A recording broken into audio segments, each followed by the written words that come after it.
Richland Center Fellowship. My name is Cindy O'Halloran. I'm a follower of Jesus, and today I would like to testify about my testifying journey of writing and producing films. It all started with a nudge from the Lord to write about my walk with Him. Go testify about my grace, love, and mercy, He says, through a speaking ministry. What? Like you want me to speak in front of people in public? Lord, after I went through the whole list of how I could possibly not do that, fear being on top, I obeyed.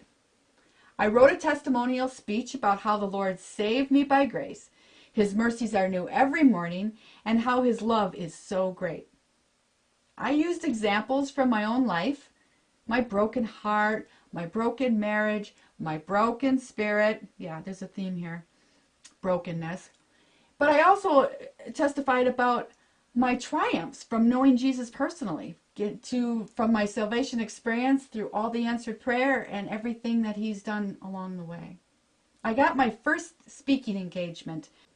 I'll never forget standing in front of 300 women in this room. And they are all staring at me, waiting to hear my testimony. I opened my mouth and out came words of hope. It was like I was speaking in tongues, but it was all English. The Lord showed me, while I was speaking, the Lord showed me this vision of raindrops, but they looked like diamonds. And every word I was speaking was flowing out there, and these raindrops that looked like diamonds were falling all over the women. Some of the women were weeping, and afterwards women gave their life to the Lord and telling me stories about their struggles, and some testified about their triumphs and how my testimony gave them courage to continue on in whatever they were doing. My story, my testimony changed an entire room. That one meeting was a springboard into 8 years of traveling, testifying in a speaking ministry that God provided. But He didn't stop there. God was adding and eventually transitioned me from the speaking ministry into a position in the publishing industry. God had me reviewing the books of Christians, mostly new authors who needed exposure. I wrote reviews for Agape Press News Service, for What's Up Entertainment, and hundreds of websites, and even newspapers. One newspaper I had my own fiction column. Success was everywhere for this testifying. And people wanted to hear my testimony. People want to hear testimony of what the Lord can do. I'll tell you, I struggled with the whole glory thing. Being in the public eye, it was easy to take all the compliments and from impressed people for myself. But I knew I needed to give the glory to God, but I didn't really know how to do that. It was uncomfortable. It was awkward. So what do I say? And then God gave me a picture of what that would look like. He said, take the glory that the people give, the compliments and the pats on the back or whatever, however it comes, take it as a flower. Take each one as a flower, and at the end of the day, present the bouquet to me. So I understood that. And to this day, I try to give God a glory bouquet every day. So success was going strong in my writing career, and then all of a sudden the Lord warned me. He warned me that it was all gonna go away. It was all gonna come to an end. That He had another direction for me. Screenwriting. Screenwriting? Well, I knew nothing about writing movie scripts. But within 3 months, all the websites, the news services, the newspapers that I wrote for, they either closed up, changed format, or somehow did not need my writing anymore. It was like God warned me. 3 months later, it happened. Only God can do that. And I was sensitive to that. So I kind of laughed that okay, I guess screenwriting it is. I know nothing about screenwriting. That's kind of like going to a general practitioner doctor and asking them to do heart surgery. It's kind of in the same industry, but it's a completely different form of writing. So I had no idea where to start.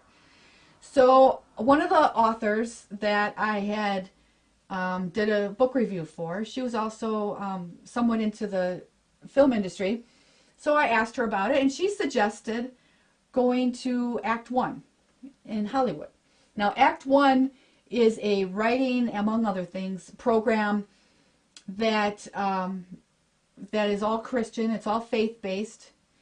And the thing about this was they only took 30 students per year. I thought, well, okay, I made out an application. I sent it in. Probably hundreds, if not thousands of other applications every year. The odds are stacked against me, but I guess it doesn't hurt to try. Well, sure enough, you guessed it. He swung open that door. My application was not only accepted, I was on my way to Hollywood to be a part of this and to meet people and to get integrated into the faith-based side of Hollywood. There is a faith-based side of Hollywood. It's not very big. It's grown since then, but there is one. So that's how God swung open that door and set in motion a screenwriting, and now it's transitioned into a filmmaking. I am in front of the camera right now testifying about how all of us have a story to tell. And we need to testify to the world about His grace, His mercy and love, so that others can embrace their own journey. Are you willing to do that? I hope you're willing to be a part of a film production ministry that's going to be started up here at RCF. And it's called Take Time to Testify. Here's an example from my own life. I hope you enjoy it.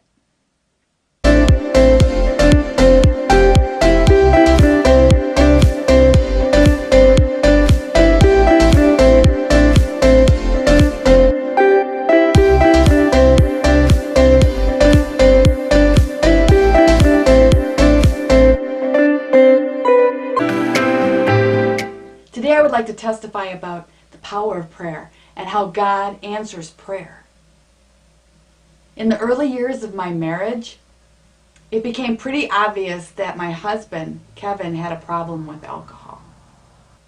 As the months passed, the problem got worse. Kevin was up to over 2 quarts of hard liquor a day. It was killing him. It was killing our marriage. It was killing the family. Something had to be done. I didn't know what to do. We had tried so many things. I thought, well, okay, maybe a change of scenery would help.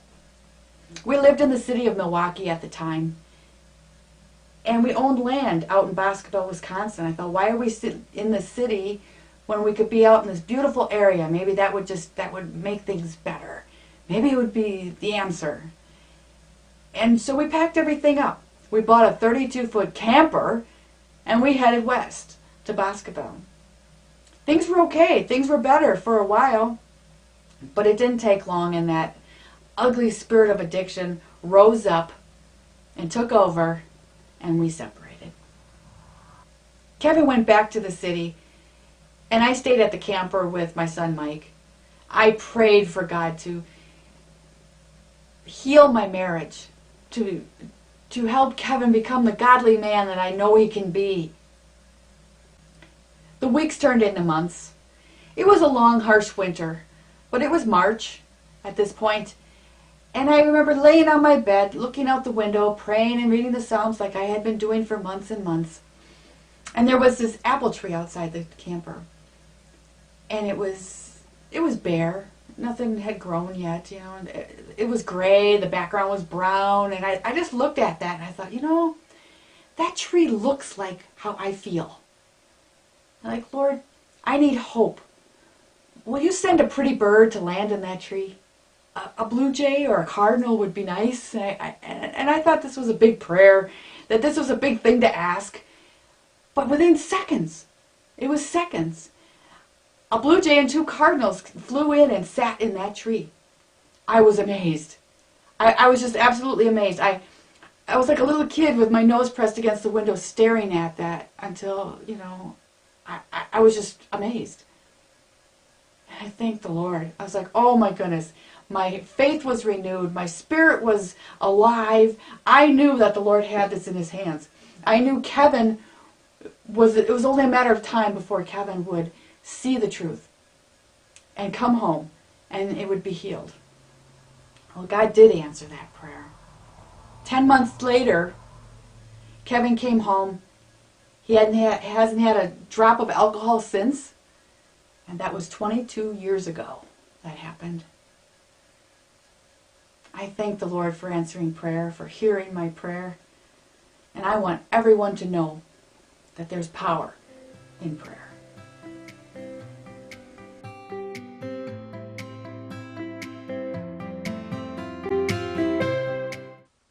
The me that sits in the congregation with you today is going to take it from here. So thank you and God bless.